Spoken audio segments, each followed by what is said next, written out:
परंतु जेव्हा दुःख येतं तेव्हा आपण नामस्मरण जास्त केलं पाहिजे.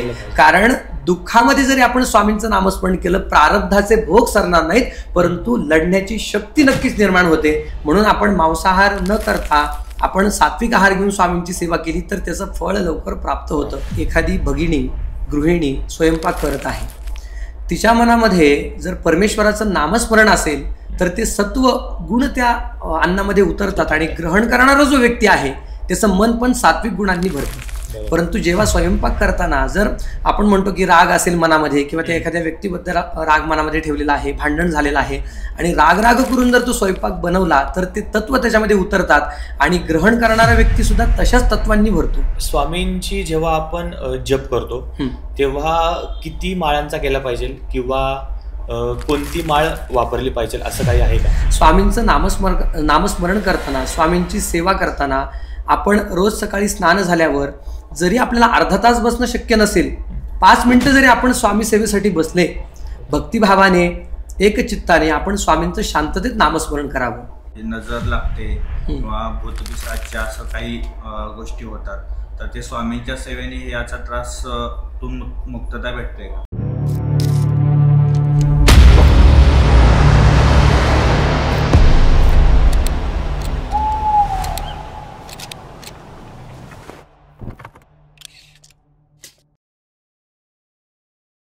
नमस्कार, पुन्हा एकदा सर्वांचं ज्ञान जर्नीमध्ये मनापासून स्वागत आहे. आणि आजचा जो आपला टॉपिक आहे खूप छान आणि स्पेशल असा टॉपिक होणार आहे. आज जो पॉडकास्ट होणार आहे त्याची मी खूप आतुरतेने खूप दिवसापासून वाट पाहत होतो आणि खूप लोकांच्या मी संपर्कात पण होतो की आपल्याला ह्या विषयावरती आपल्याला व्हिडिओ करायचा आहे, ह्या टॉपिकवरती आपल्याला पॉडकास्ट करायचा आहे. पण आज गुरुच्या किंवा स्वामींच्या योगायोगाने आज तो विषय आपण मांडणार आहोत आणि त्या टॉपिकवरती आज आपण चर्चा करणार आहोत. स्वामी समर्थ महाराजांचं आपण थोडक्यात टॉपिक घेतला आहे. तर स्वामी सेवा नक्की कशा पद्धतीने केली जाते, स्वामींची पूजा अर्चा कशी करायची किंवा थोडक्यात आपण सविस्तर ह्या सगळ्या गोष्टी बेसिकपासून फार प्रॉपर पाहणार आहोत की स्वामींची भक्ती कशी केली जाते. आणि आज आपल्याला जे पाहुणे लाभलेले आहेत एकदम छान आणि स्वामींची सेवा करणारे, स्वामींची भक्ती करतात खूप वर्षापासून. तर आज आपल्याला पाहुणे लाभले आहेत शुभम लोकरे सर. नमस्कार गुरुजी. नमस्कार. सर्वप्रथम मी आपला आभारी आहे, आपण मला इथे आमंत्रित केलं. मी शुभम लोकरे गुरुजी, साधारण 10 वर्ष झाली स्वामी सेवेमध्ये आहे. पौरोहित्य करतो आणि एक ज्योतिषी असून ज्योतिषशास्त्राचीही सेवा करत आहे. ओके गुरुजी, आता आपण आपल्या पॉडकास्टला सुरुवात करूयात आणि एकदम छोट्यातल्या छोट्या गोष्टीपासून एकदम छान आणि सविस्तर अशी गोष्टी जाणून घ्यायला आम्हाला आवडतील तुमच्याकडनं स्वामी सेवेतल्या सगळ्या. आणि भरपूर असे स्वामी भक्त असतात की ज्यांच्याकडनं स्वामी सेवा होत असते, पण काही छोट्या छोट्या गोष्टी राहत असतात. काही गोष्टी ह्या टायमिंगच्या ॲडजस्टनुसार ते करत असतात आणि काही अशा गोष्टी असतात की ज्या त्या लोकांना माहिती नसतात की बाबा आपण करतो ते योग्य आहे का. मग मनात एक कुठेतरी शंका राहते की बाबा हे योग्य आहे का, हे योग्य पद्धतीने आपलं चालू आहे का, किंवा स्वामी सेवा कशा पद्धतीने आपण करू शकतो याच्यावरती आपण छान पद्धतीने आज चर्चा करूयात. मला पहिल्यांदा एक प्रश्न असा विचारायचा होता सगळ्यात स्टार्टिंगला की बाबा स्वामी समर्थांचा नक्की अस्तित्व काय आहे किंवा स्वामी समर्थांचा जो अवतार झाला आहे तो कोणत्या उद्देशाने झाला होता? मुळात कसं आहे की स्वामी समर्थ महाराजांनी अवतार कार्य का केलेलं आहे? आपल्यासारखे जे असंख्य जडजीव आहेत त्यांचा उद्धार करण्यासाठी, भटकलेल्या जीवांना योग्य मार्ग दाखवण्यासाठी स्वामींनी अवतार कार्य घेतलेलं आहे. या कालावधीमध्ये स्वामींनी भरपूर असंख्य लीला केल्या, अनेक ठिकाणी केल्या, पण प्रामुख्याने आपण अक्कलकोट, श्री क्षेत्र अक्कलकोट जे आहे तिथे स्वामींचं वास्तव्य जास्त राहिलेलं आहे. मुळात स्वामींचा उद्दिष्टच हा होता की लोकांचं कल्याण व्हावं, लोकांना मोक्षाचा मार्ग मिळावा आणि प्रामुख्याने आपण कसं राहावं, कसं वागावं, कसं आचरण कसं असावं याचं ज्ञान स्वामींनी आपल्याला करून दिलेलं आहे.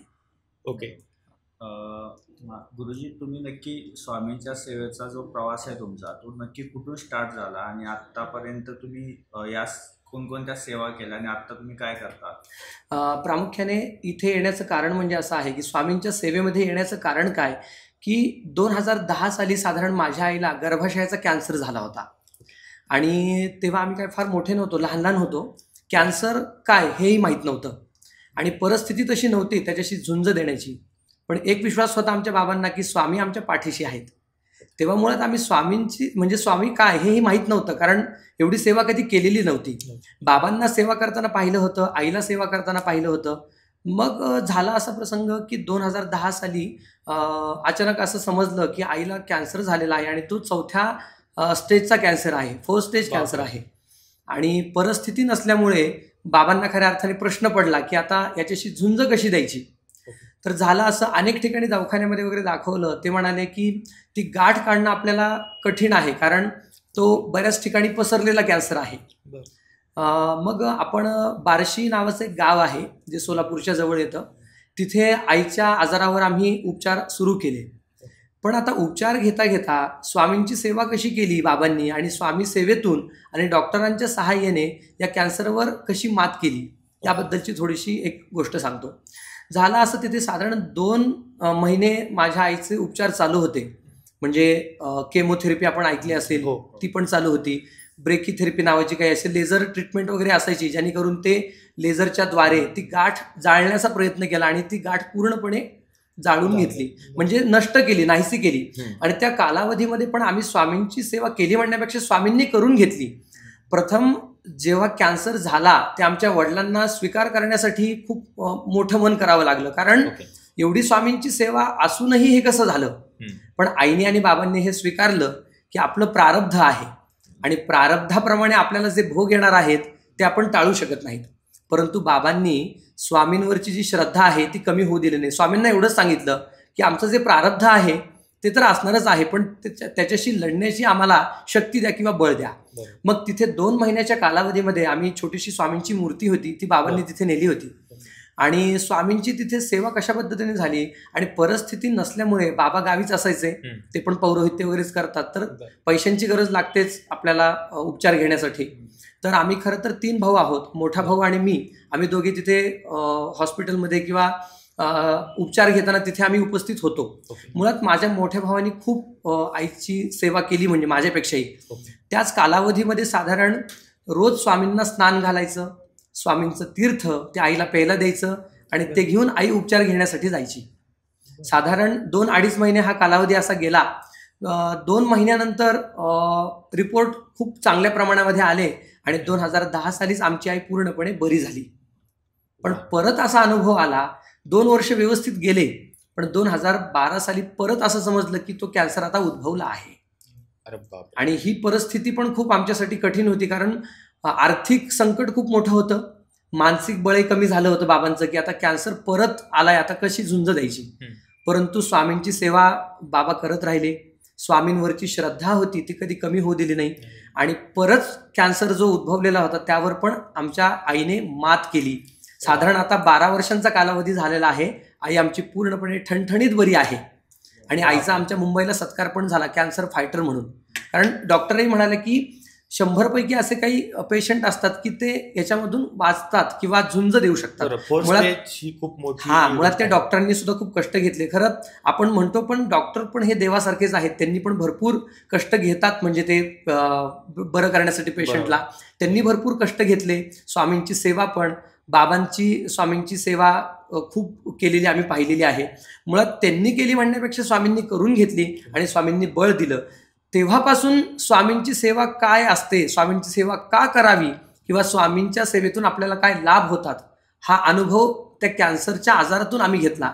आणि तिथे जे असे पेशंट असायचे ते बघून एक समजलं की आपल्याला फक्त स्वामीच आहेत की ते याच्यातून बाहेर काढू शकतात आणि स्वामींनीच बाहेर काढलं. त्या दिवशीपासून स्वामींची सेवा खरं तर माझ्या आयुष्यात आली आणि आजही स्वामी करून घेत आहेत स्वामी सेवा. तुमचा दुसरा एक अजून अनुभव होता तुमच्या भावाचा एक मोठा अनुभव आहे की खऱ्या अर्थाने आम्ही 3 भाऊ आहोत. मोठा भाऊ एक आहे, मी 2 नंबर, आणि तिसरा भाऊ आहे तो लहान आहे. तर त्याचं नाव दत्तात्रय ठेवलेलं आहे. परंतु दत्तात्रय नाव ठेवण्याच्या मागे एक मोठी म्हणजे कथा नाही म्हणता येणार, पण एक गोष्ट आहे, एक अनुभव आहे मोठा. झाला असं होतं, तो जेव्हा जन्माला आल्यानंतर त्याला लघुशंकाच होत नव्हती. म्हणजे साधारण 1 दिवसाचा कालावधी गेला, 2 दिवसाचा कालावधी गेला. आणि खरं तर आमचं गाव थोडंसं खेडगाव असल्यामुळे शहराच्या ठिकाणी येऊन उपचार घेणं हे शक्यही नव्हतं.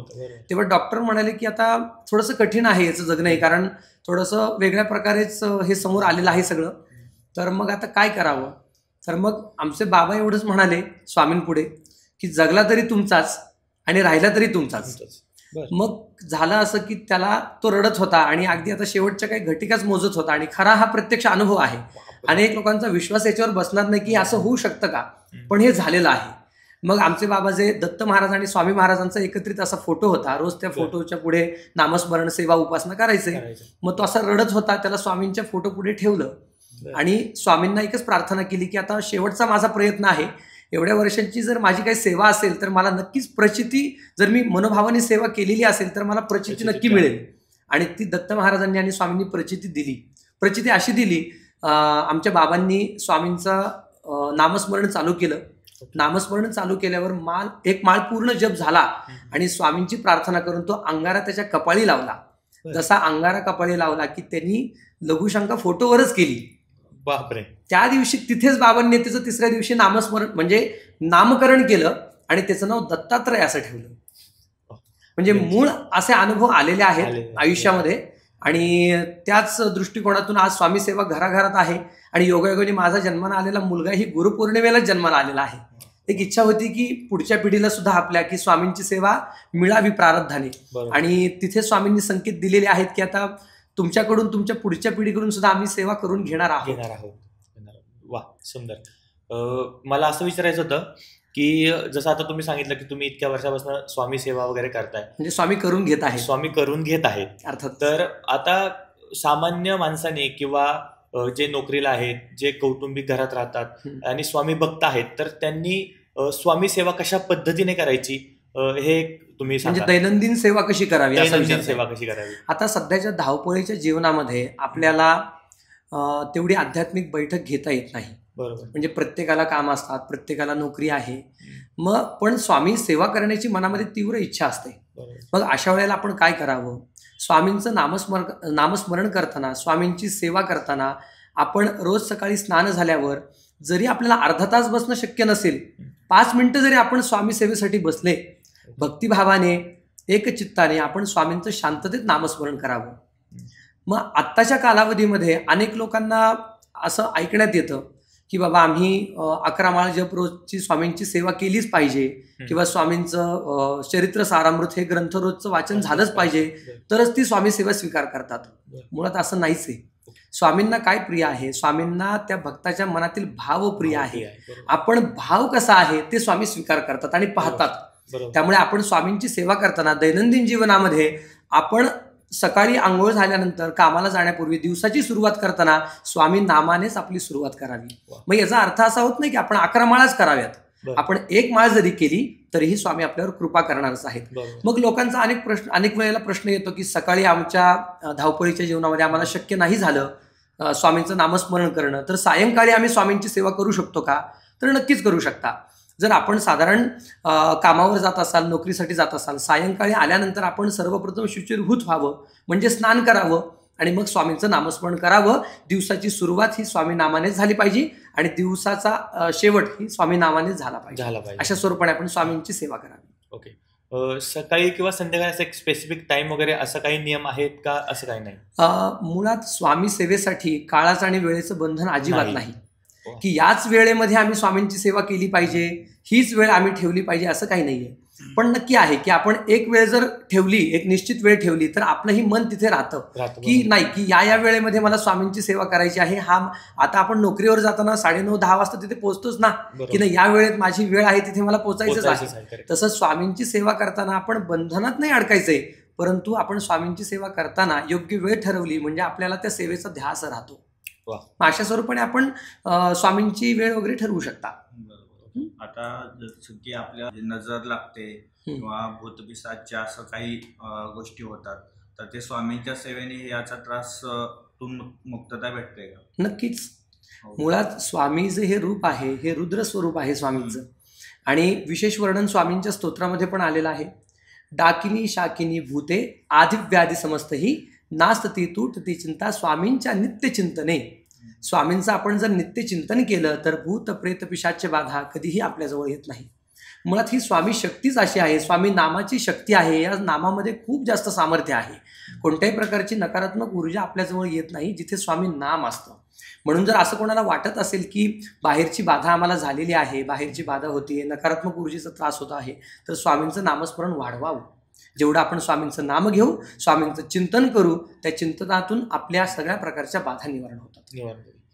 व स्वामींची जेव्हा आपण जप करतो तेव्हा किती माळांचा केला पाहिजे किंवा कोणती माळ वापरली पाहिजे असं काही आहे का? मुळात माळ कोणती वापरावी यासाठी नियम असा नाहीये, परंतु स्वामी हे रुद्र स्वरूप आहेत, स्वामी हे विष्णू स्वरूपही आहेत. आपण तुळशीची पण माळ घेऊ शकता, आपण रुद्राक्षाची माळा घेऊ शकता. कारण प्रामुख्याने स्वामींच्या गळ्यामध्ये रुद्राक्षाची माळ पाहिली जाते. बरोबर. त्यामुळे आपण जप करताना रुद्राक्षाची माळ घेतलेली उत्तम. आणि आपण जो प्रश्न केला की किती माळ जप करावा, हाच प्रश्न लोकांना स्वामी सेवेपासून दूर ठेवतो. अनेक वेळेला आता सोशल मीडियावर मी आहे, आपल्याला माहितीच आहे, युट्यूब किंवा इंस्टाग्राम या माध्यमातून अनेक लोकांचे प्रश्न मला येतात. गुरुजी, स्वामींची सेवा करताना आम्ही असं ऐकलेलं आहे की रोजच्या 11 माळा जप झालाच पाहिजे तरच ती स्वामी सेवा स्वीकार करतात, आणि तो जप नाही झाला तर स्वामी आपल्याला शिक्षा देतात किंवा ती सेवा स्वीकार करत नाहीत. मुळात स्वामींची सेवा करताना, नामस्मरण करताना आपण स्वामींच्या सेवेचा ध्यास घेतला पाहिजे, पण त्या संख्येची धसकी नाही घेतली पाहिजे. बरोबर. मग मुळात कसं आहे की स्वामींची सेवा करताना आपण 1 माळ जरी केली तरी स्वामी आपल्यावर कृपा करणार आहेत. आपण 11 माळा जप केला तरीही स्वामी आपल्यावर कृपा करणार आहेत. परंतु 11 माळ करताना आपलं चित्त कुठे आहे हे सगळ्यात जास्त महत्वाचं आहे. 1 माळ जप करताना किंवा एकदा नाम घेताना आपलं चित्त कुठे आहे. स्वामी पाहणार आहेत तर तुमची संख्या नाही पाहणार. स्वामी काय पाहणार, तुमचं मन काय सांगतंय, मनामध्ये भाव कोणता आहे. तर स्वामींची सेवा आपण करताना 11 माळा जरी आपल्याला शक्य नाही झालं, आपण 1 माळ जरी जप केला तरी हरकत नाही. फक्त आपल्या शरीराजवळच आपलं चित्त असणं गरजेचं आहे. तर आपण इथे नुसत्या संख्येसाठी माळा ओढतोय आणि आपलं चित्त एकीकडेच आहे. बरोबर. स्वामी आपलं अंतर्मन पाहतात. म्हणून अंतर्मनामध्ये स्वामी नाम हे मनातही पाहिजे आणि कृतीमध्ये पण पाहिजे. बरोबर. स्वामींची मानस पूजा म्हणजे नक्की कोणती? आता मानस पूजेमध्ये प्रकार असे आहेत, आपण अनेक वेळेला ऐकले की मानस पूजा स्वामींची तशीच महादेवाची पण आहे. आता मानस पूजा ही इतर पूजेमध्ये किंवा इतर साधनेमध्ये, उपासनेमध्ये नक्कीच आपल्याला फलदायी ठरते. प्रामुख्याने मानस पूजा म्हणजे नक्की काय, तर मनापासून केलेली पूजा, मनाने केलेली पूजा. आणि मानस पूजेसाठी कोणत्याही भौतिक वस्तूंची आवश्यकता आपल्याला पडत नाही. उदाहरणार्थ, माझ्याकडे स्वामींना व्हायला फूल नाही, मग मी काय करावं. माझ्याकडे व्हायला स्वामींना हार नाही, मी काय करावं. स्वामींना नैवेद्य दाखवण्यासाठी माझ्याकडे आत्ता काहीच नाही, पण मला पूजा करायची, तर मी काय करावं. प्रामुख्याने पंचतत्वांना आपण सोबत घेऊन सुद्धा स्वामींची पूजा करू शकतो, जे पंचमहातत्व आहेत. उदाहरणार्थ आपण स्वामींना म्हणू शकतो, स्वामी जलतत्वाच्या स्वरूपाने मी आपल्याला अभिषेक घालत आहे, ते स्वामींनी स्वीकार केलं. स्वामी पृथ्वी तत्वाच्या स्वरूपाने मी आपल्याला गंध अर्पण करीत आहे, ते स्वामींनी अर्पण केलं. स्वामी वायू तत्वाच्या स्वरूपाने मी आपल्याला पुष्प अर्पण करत आहे, ते स्वामींनी स्वीकार केलं. स्वामी अग्नितत्वाच्या स्वरूपाने मी आपल्याला धूप दीप अर्पण करत आहे, ते स्वामींनी स्वीकार केलं. आणि आकाश तत्वाच्या स्वरूपाने स्वामी मी आपल्याला महानैवेद्य अर्पण करत आहे, ते स्वामींनी स्वीकार केलं.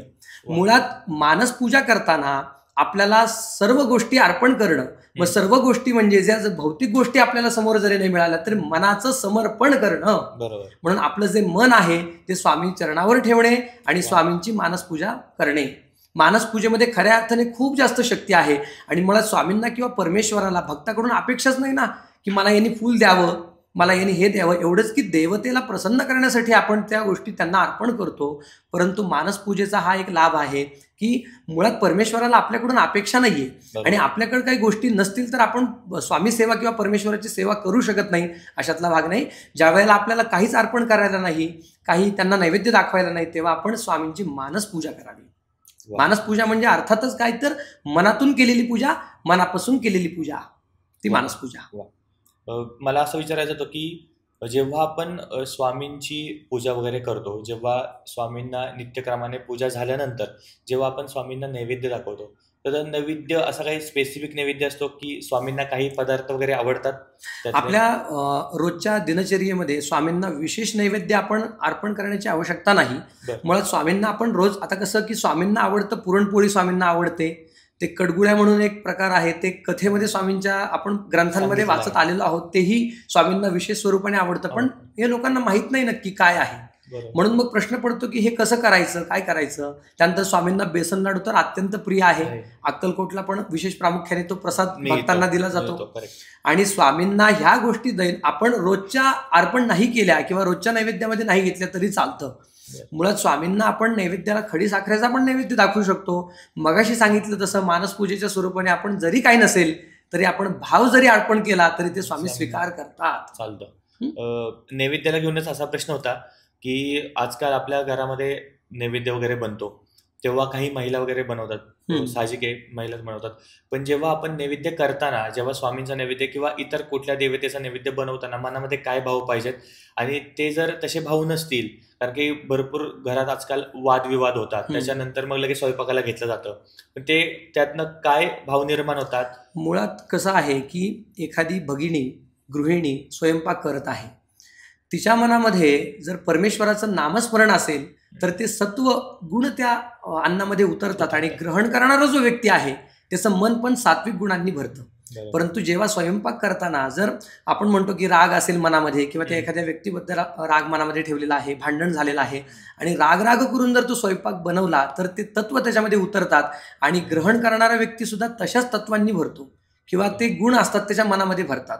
मग जेव्हा जेव्हा आपण परमेश्वरासाठी, देवासाठी, स्वामींसाठी जेव्हा आपण नैवेद्य तयार करतो तेव्हा प्रामुख्याने आपण अन्नपूर्णा मातेचं स्मरण करावं आणि स्वामींचं स्मरण करावं.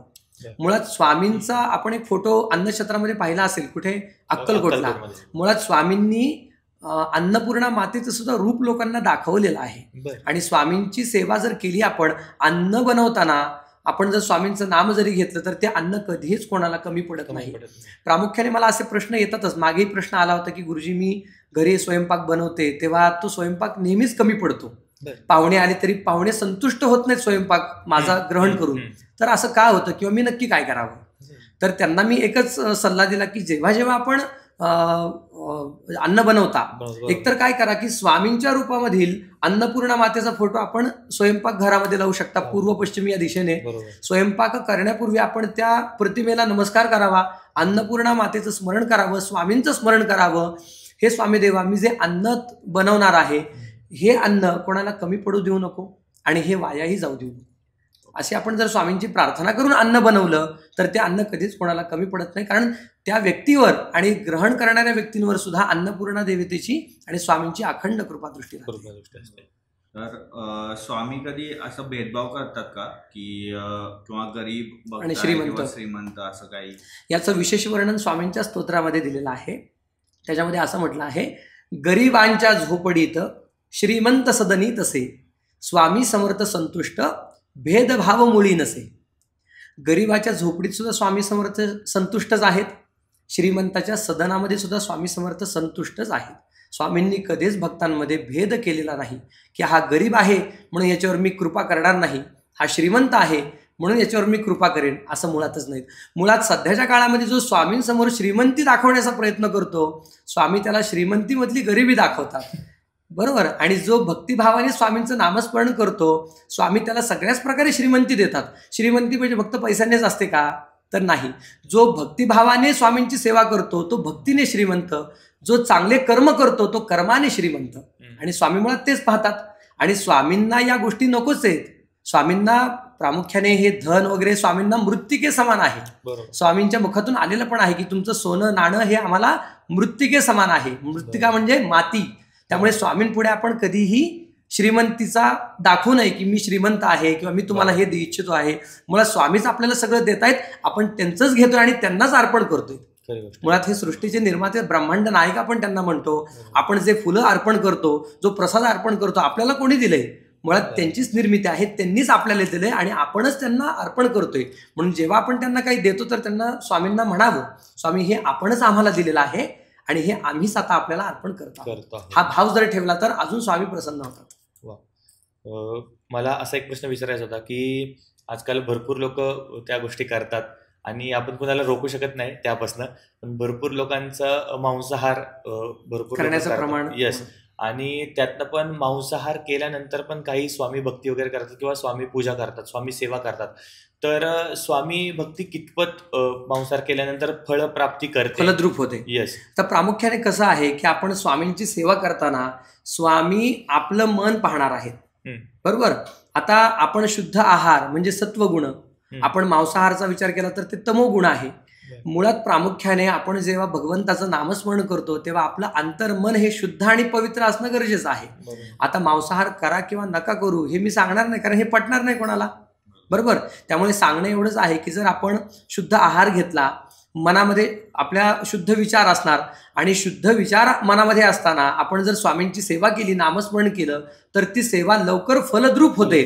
त्याच्या तुलनेमध्ये आपण आपलं मन जर तमोगुणांनी भरलेलं आहे, मांसाहार आपण करत आहोत, तर ती केलेली स्वामींची सेवा लवकर फलद्रूप होत नाही. म्हणून आपण मांसाहार न करता आपण सात्विक आहार घेऊन स्वामींची सेवा केली तर त्याचं फळ लवकर प्राप्त होतं. पण आता मांसाहार करणं न करणं ज्याचा त्याचा स्वतंत्र हा प्रश्न आहे, त्यामुळे करा किंवा नका करू हे मी सांगणार नाही. पण आपल्या ह्याच्यात काय चालतं की खरंच मांसाहार करावा की नाही करावा? मुळात याच्यावर एक मी आपलं साधं उदाहरण देईल जे व्यावहारिक लोकांना पटेल असं. मुळात कसं आहे, व्यावहारिक स्वरूपाने जर उदाहरण द्यायचं झालं तर आपण 2 खड्डे करावे. एका खड्ड्यामध्ये धान्य पुरावं, दुसऱ्या खड्ड्यामध्ये मांस पुरावं आणि ते त्याला पाणी घालून 4 दिवसानंतर आपण तिथे आल्यानंतर तिथे धान्य आहे, तिथे काय आलेलं असणार, रोप आलेला असणार, म्हणजे ती वृद्धी आहे. आणि जिथे मांस पुरलेली त्याला कीड लागलेली असणार, म्हणजे तो नाश आहे. मग आपण ठरवावं की स्वामी सेवा करत असताना आपली वृद्धी आपल्याला करायची आहे की आपला नाश आपल्याला करायचा आहे. त्यामुळे आपण या गोष्टीचा बारकाईने विचार करायला हवा की स्वामींची सेवा करत असताना आपण मांसाहार करावा की नाही करावा.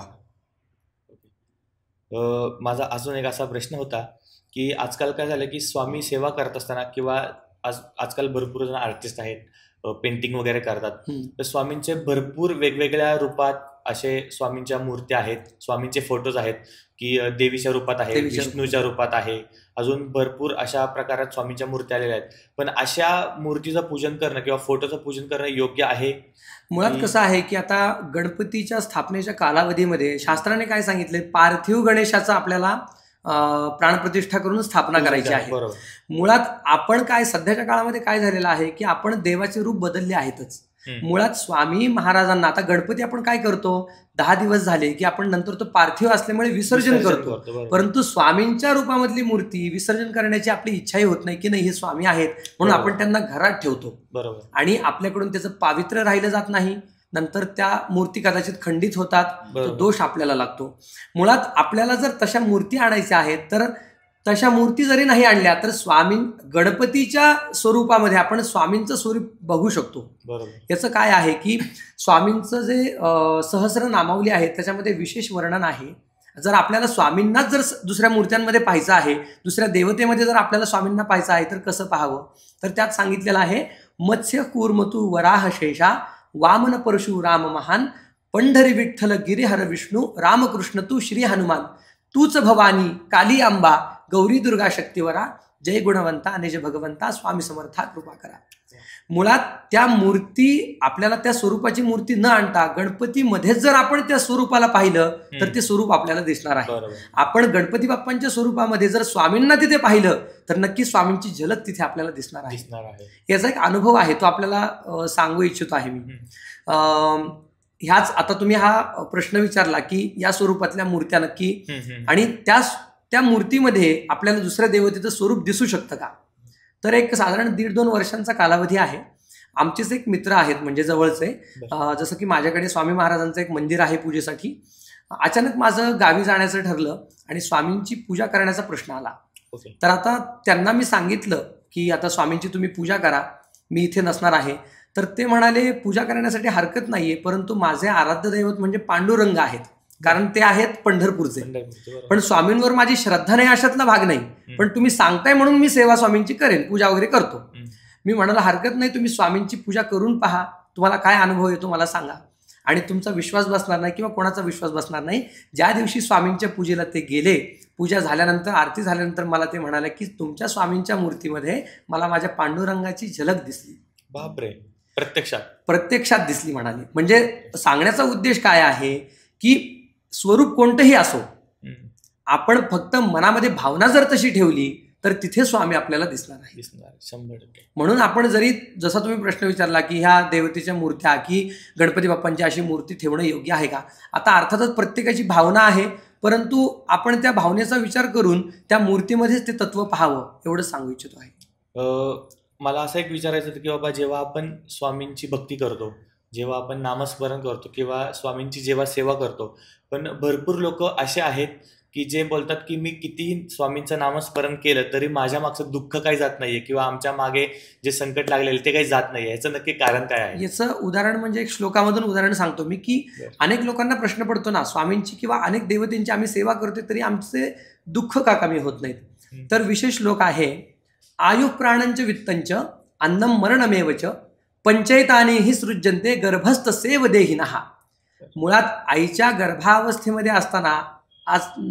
गर्भावस्थेमध्ये असतानाच हे ठरलेलं आहे मुळात की आपलं आयुष्य कसं असणार आहे. मुळात आपल्या आयुष्याचं पूर्ण पुस्तक लिहून आलेलं आहे, आपण फक्त एक एक पान बदलत आहोत. त्यामुळे स्वामींचं नामस्मरण करूनही दुःख का कमी होत नाही, तर मुळात आपलं जे प्रारब्ध आहे किंवा प्रारब्धाचे जे भोग आहेत ते आपले समोर येतात.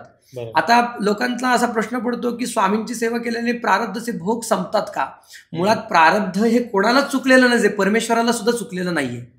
फक्त याचा अर्थ काय आहे की जेव्हा आपलं प्रारब्ध आपल्या समोर येणार आहे तेव्हा स्वामी शक्ती जी आहे, स्वामी नामस्मरणाची जी शक्ती आहे ती आपल्याला बळ देते आणि स्वामींचं नामस्मरण केल्याने तो कालावधी निघून जातो. आता दुःख आणि सुख याच्यामध्ये पण आपण बऱ्याच वेळेला विचार करतो की जेव्हा आपल्याला सुख येतं तेव्हा आपण म्हणतो का स्वामी तुमच्यामुळेच मला सुख आलं.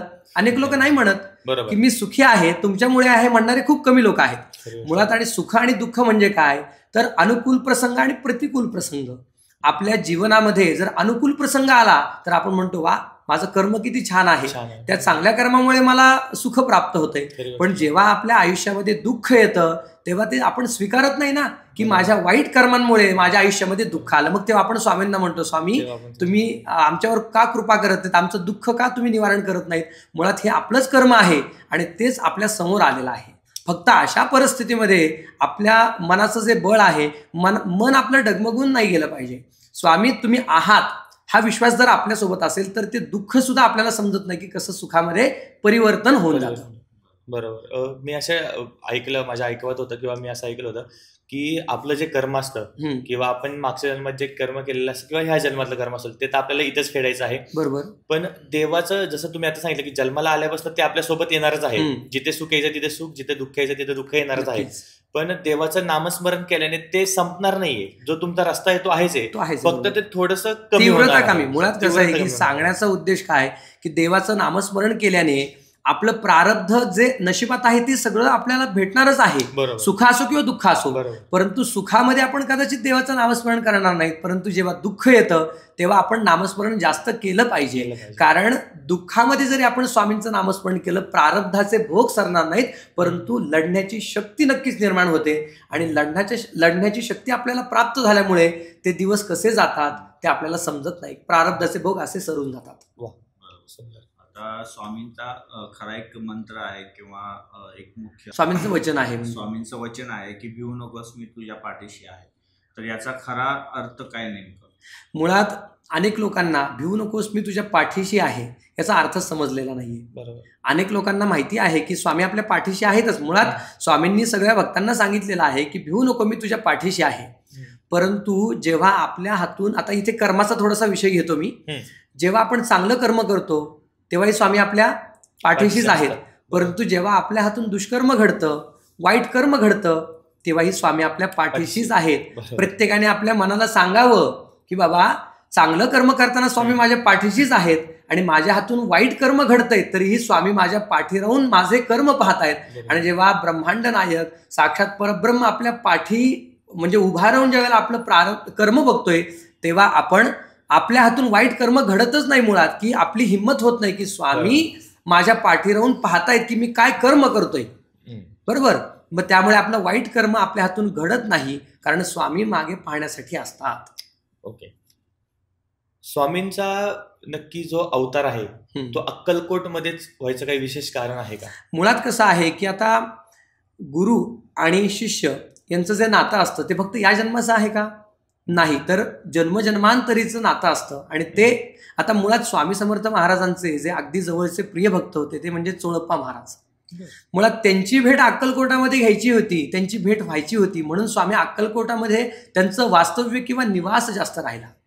आणि जेव्हा स्वामी समर्थ आले, महाराज आले, तेव्हा चोळप्पा महाराजांच्याच घरामध्ये पहिलं त्यांचं वास्तव्य. म्हणजे आपण खंडोबाच्या मंदिरामध्ये वगैरे स्वामी तिथे आले, त्या आपण कथा ऐकलेल्या आहेत. परंतु एखाद्या व्यक्तीकडे स्वामी राहिले तेव्हा ते चोळप्पा महाराजच होते. आणि जेव्हा साक्षात परब्रह्म परमेश्वर एखाद्या भक्ताच्या घरी वास्तव्य करतो दृश्य स्वरूपाने, त्यांचं भाग्य किती मोठं म्हणायचं. बरोबर. आता अनेक लोक म्हणतात ना की आम्हाला स्वामी का दिसत नाहीत, स्वामी आम्हाला दिसले पाहिजेत, परंतु आपलं तेवढं भाग्य आहे का, आपण तेवढी भक्ती केलेली आहे का. त्यांचं जन्मजन्मांतरीचं भाग्य होतं. आणि किती मोठं भाग्य असेल की दृश्य स्वरूपाने भगवंत साक्षात त्यांच्या घरामध्ये निवास करत आहे. म्हणजे हे खरं प्रारब्ध. मुळात चोळप्पा महाराजांचं आणि स्वामींचं हे नातं खूप आधीपासून म्हणजे पूर्वजन्मापासून होतं. आणि त्यांची भेट ही तिथे होणार होती, म्हणून स्वामी तिथे आले. मुळात स्वामी मंगळवेढ्यातही होते, स्वामी अनेक ठिकाणी जाऊन आलेले आहेत, परंतु त्यांचं वास्तव्य जास्त राहिलं ते म्हणजे अक्कलकोटामध्ये. ओके.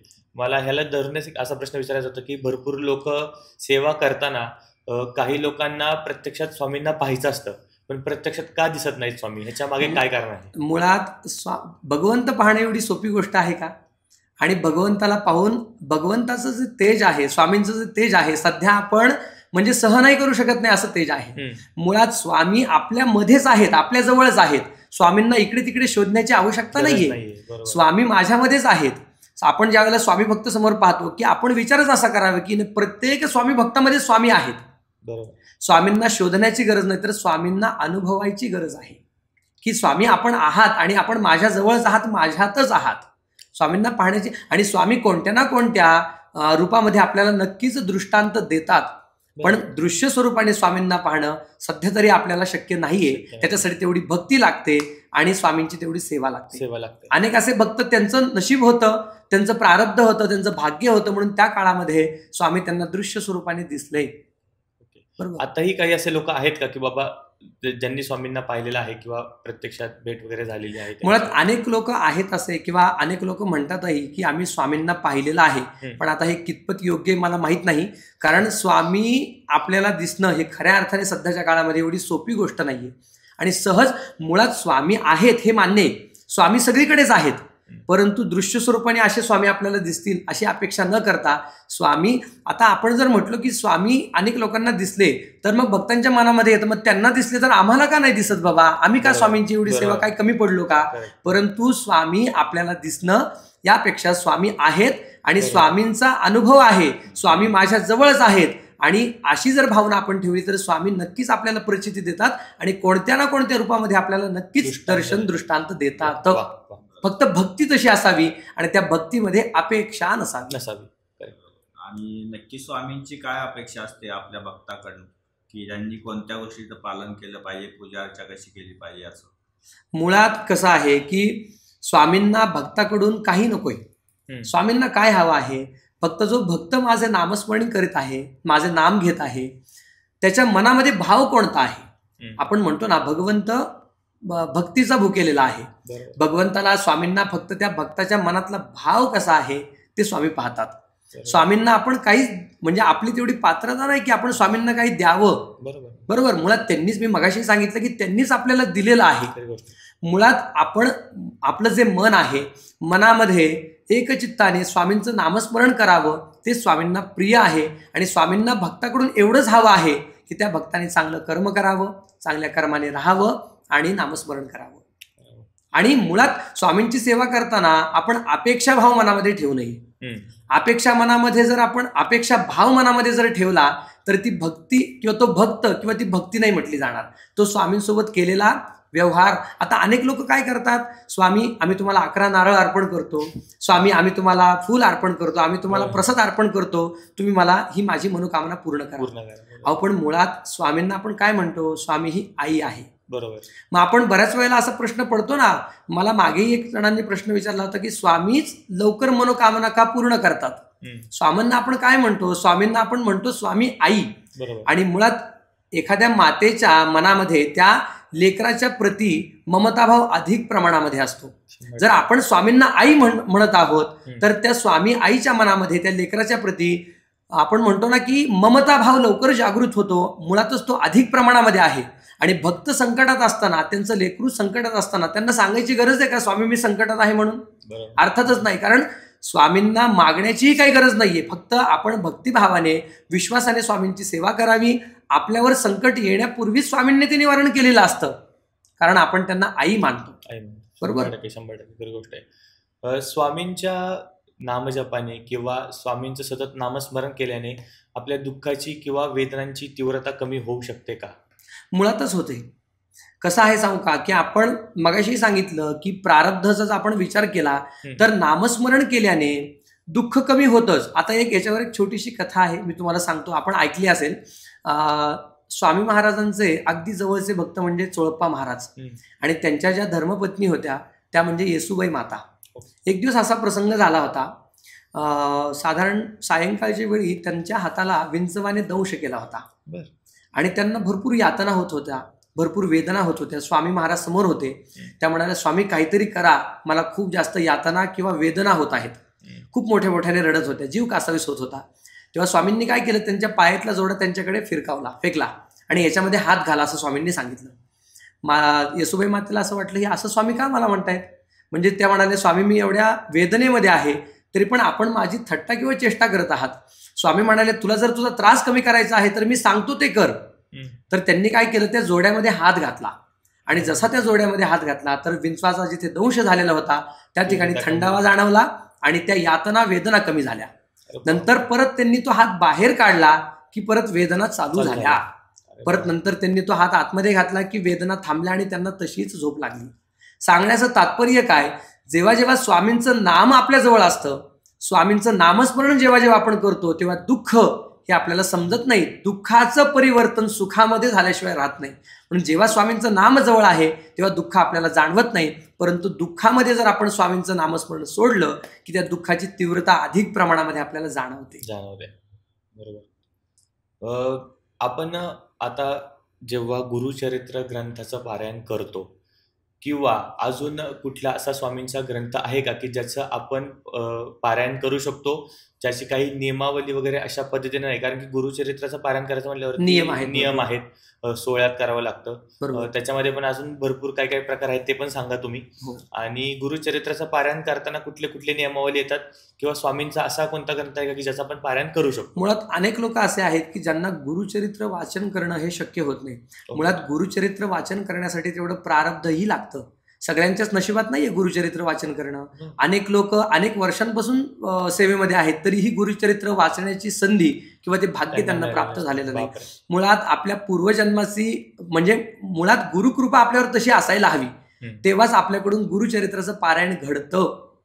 पण अनेक लोक म्हणतात आम्हाला गुरुचरित्र वाचन करणं शक्य नाही, तर स्वामींचा असा कोणता ग्रंथ आहे की तो आम्ही वाचन करू शकतो? मुळात स्वामी चरित्र सारामृत आहेच आहे, आपण ते वाचन करतोच. परंतु एक असा ग्रंथ आहे स्वामी लीलामृत नावाचा एक ग्रंथ आहे. स्वामी लीलामृत ग्रंथ म्हणजे नक्की काय आहे? स्वामींचं जे अवतार कार्य झालेलं आहे ते विस्तृत स्वरूपाने त्याच्यामध्ये आपल्याला वाचन करण्यासाठी मिळतं. स्वामींनी मानवी देह धारण करून ज्या ज्या लीला केल्या त्या का केल्या, याच्या मागचे कारण काय होते हे आपल्याला त्या ग्रंथातून पाहायला मिळतं, वाचन करायला मिळतं.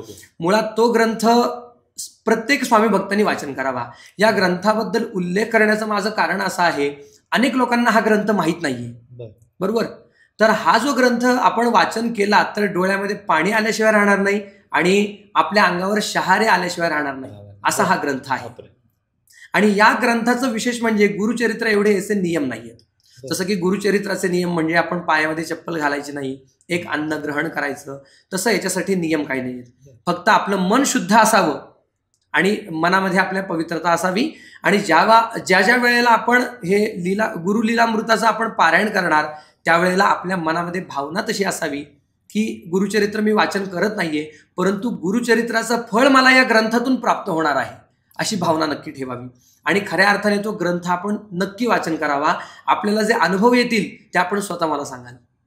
खूप मोठे अनुभव आहेत या ग्रंथामधून. आणि हा ग्रंथ खरोखरच म्हणजे स्वामींचं अवतार कार्य का झालेलं आहे, स्वामींच्या अवतार कार्यामध्ये स्वामींनी किती आणि कशा लीला केलेल्या आहेत, मुळात स्वामी एखादी गोष्ट करतात त्यामागे त्यांची खूप मोठी रचना असते, याचा अनुभव आपल्याला त्या ग्रंथामधून येतो. ग्रंथात नाही.